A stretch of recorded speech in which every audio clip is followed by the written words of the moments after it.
Andrew, thanks for joining us. You're in Cape Town off the first inaugural Cheap Flights Awards. Can you tell us a bit more about how it came about and the winners? Yeah, so last night we had our first cheapflights.co.za awards. It was attended by 150 people. We had over 50,000 entries. The whole purpose of the awards for us was really to celebrate the diversity of tourism that exists in South Africa at the moment, to really help to stimulate domestic tourism, to encourage international tourism, and really to pick out and highlight the best of the best in South Africa. Oh, that's great. I think spurring and highlighting domestic tourism, that's really a great initiative, because for locals, they do want to be traveling South Africa more. So who were the winners and how, So the winners, the best African airline was Air Namibia. Oh. The best domestic airline was South African Airways. Lovely. Best international airline was Emirates. Emirates. Yeah, so I mean, I think the Emirates, we know, for example, has done made a lot of inroads into South Africa. They've put extra flights into South Africa. They've, I think, brought the prices down because they've introduced more competition. Absolutely. So I think that got a broad reach, you're able to do that. So. And I think that's just been recognised by our users, because the whole of the awards was voted for by the users of our website. So we were, it was great. It was a great evening. Absolutely. I recently tested and had a look at Emirates' business class lounge and their offering. It's really great.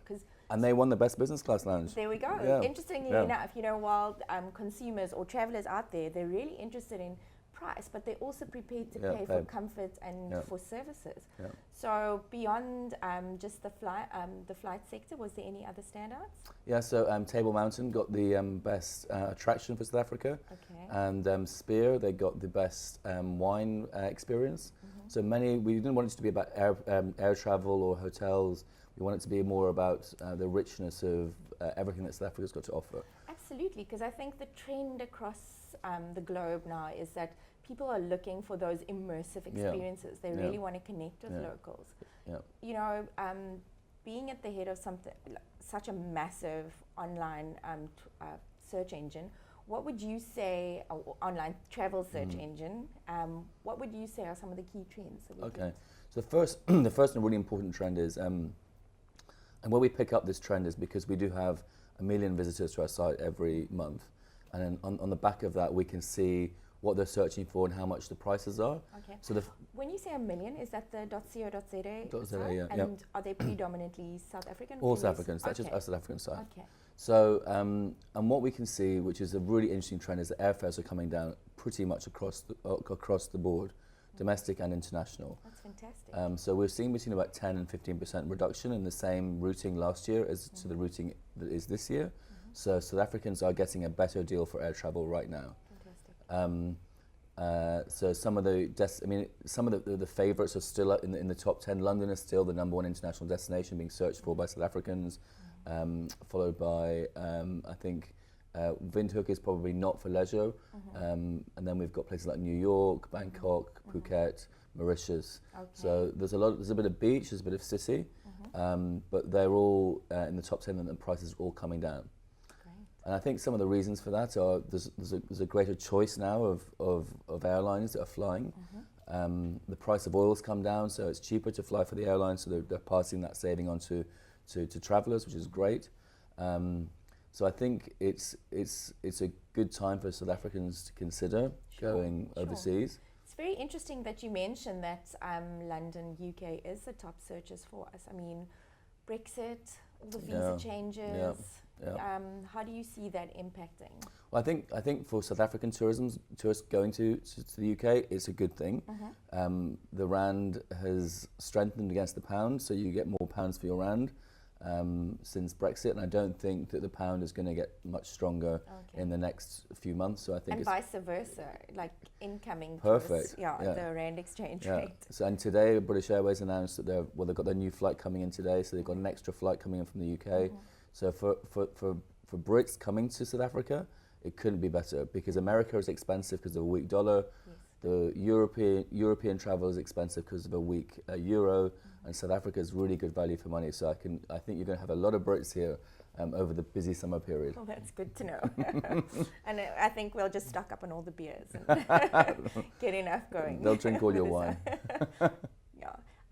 With that said, where would you say some of the popular spots are? You know, obviously the Winelands is high on the agenda, or the itinerary, Cape Town, Table Mountain. Any other sort of off the radar spots that you guys have seen? So, I mean, I think the reason people come to places like Cape Town and to South Africa generally is for the diversity. Okay. There's such a diversity of things to do here, and that makes it hugely appealing. You've got, as you said, you've got the winelands, you've got beach, and we all like a bit of beach time. You've got the garden route, and I think the garden route is, you know, very, very popular for inbound tourism, for Brits. Absolutely. And they love it. And I think the thing is that people, you're right, people do, they want to have a little bit of everything. They want a bit of adventure, they want a bit of relaxation. I think what South Africa offers is all of that, which is good for international and for domestic tourism. Sure.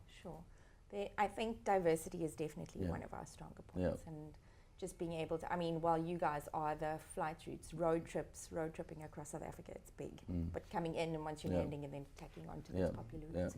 Great. Well, do you have anything else, any insights that you can share with our audience? I mean, I think the what I would say is, to people who are looking to fly, and the experience that we've had as a what we are as a flight comparison site, you don't book with us.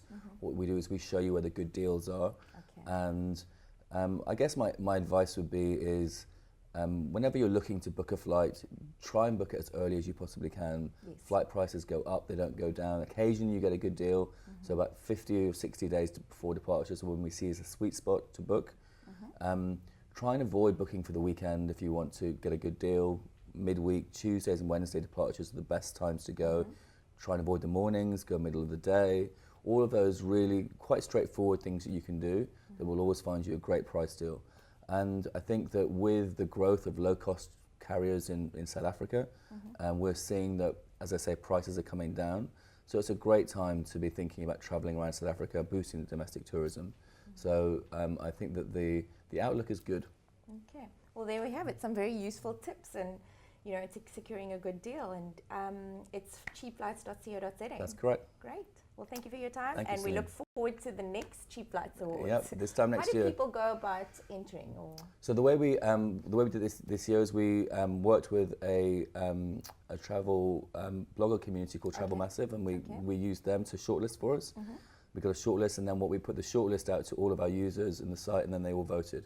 So we had 53,000 votes. We had, and so this time next year, or in about 11 months' time, we'll be doing the same thing again.